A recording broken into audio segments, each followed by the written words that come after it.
Now this is the confidence that we have in him, that if we ask anything according to his will, he hears us. All right, let's close out this work week with this one, because this verse is about confidence. And by the time Friday rolls around, a lot of us are running low on that. You've made decisions all week. You've had conversations.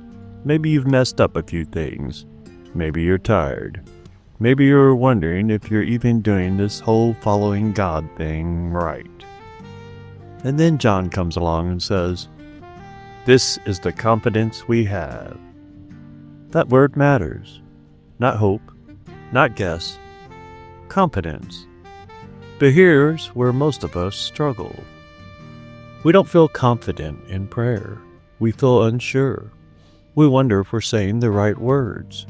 We wonder if God is even listening. And sometimes, if we're honest, we treat prayer like leaving a voicemail and hoping someone eventually calls back. John says that's not the reality. He says if we ask anything according to his will, he hears us. Not might hear, not eventually hear, he hears. Now that phrase, according to his will, can feel intimidating. It can make it sound like there's some secret code, like if you don't phrase your request perfectly, it won't go through. But that's not what this means. It's not about perfect wording. It's about alignment. It's about your heart being shaped by your relationship with him. Imagine you've been riding with someone for years. You know their habits, their rhythms, the way they think. Eventually, you start anticipating where they're going before they even say it. You're not guessing. You've learned their heart.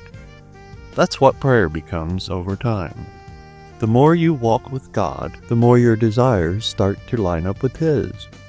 You begin asking for things that reflect his character, his kingdom, his purposes. And here's the beautiful part. The pressure is not on you to figure everything out. The relationship itself does the shaping.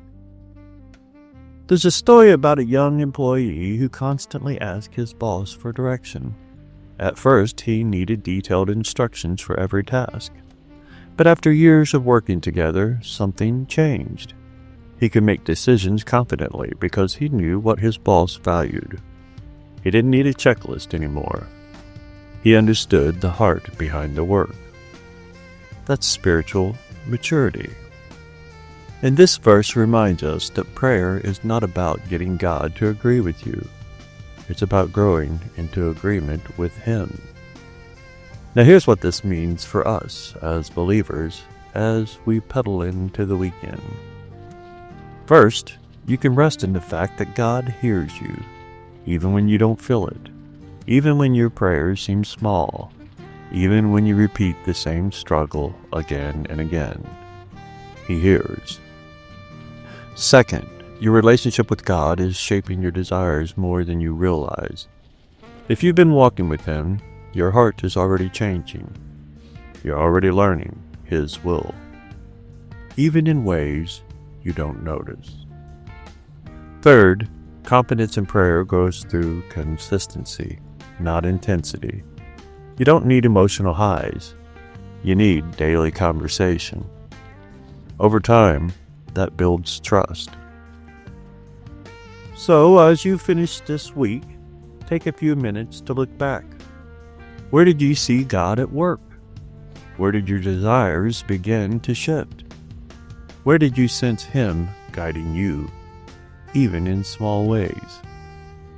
Then bring those things into prayer. Thank him. Ask him to continue shaping your heart, and trust that he is listening.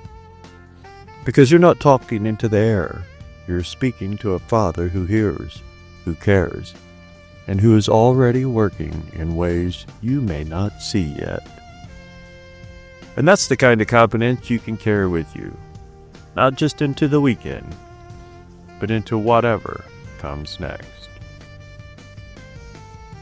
We've made it through another work week, folks. I hope everyone had a beautiful, blessed, and productive week.